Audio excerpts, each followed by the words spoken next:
After yesterday's attempted assassination, leaders from both parties in Minnesota condemned the attack and political violence. That includes Senator Amy Klobuchar, who joins us now in studio. Thanks for joining us, Senator. Thanks so much, Dave. And also, I just want to say, happy to hear that the news that you are cancer-free. Well, thank you. It's a little bit of a small ball issue compared to what we're facing right now as a nation. And I mean, the first thing I think I just want to say is that we are thankful that former President Trump survived, that he had a minor injury, and we think of him, his family, and then we think about the people at the rally. I ran for president, and I know what it's like. Your supporters come, they're there, and this innocent bystander, just a participant, father of two, ends up dead, never comes home, and others injured severely.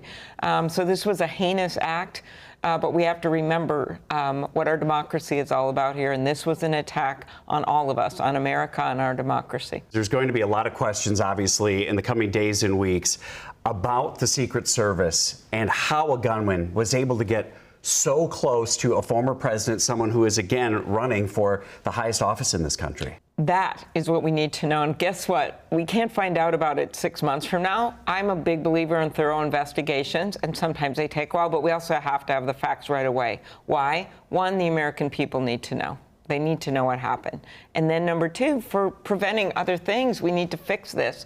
Whatever went wrong with this perimeter and the fact that he was able to actually mount the roof of a building that close. Out of this, the immediate, you're going to see much more security, both at the Republican convention in Milwaukee and later at the Democratic convention in Chicago. Politicians, some in the media, the pundits that are out there, have used a lot of what we would say reckless rhetoric over the last several months. Have there been conversations, not only in the last 24 hours about toning it down, but even prior to that?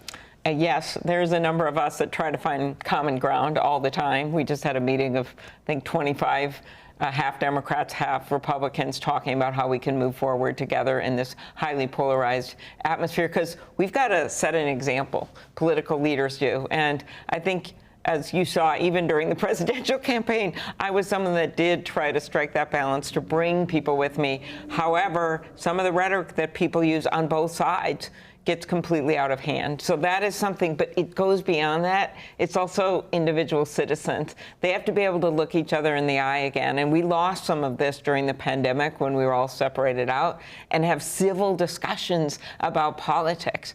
And remember that people's words matter. And we're not going to be able to function without that kind of civility in our democracy. So a lot of it's on the shoulders of leaders, but it's also on the shoulders of individual citizens, and getting that hate off the internet, something I've been obsessed with for a very long time.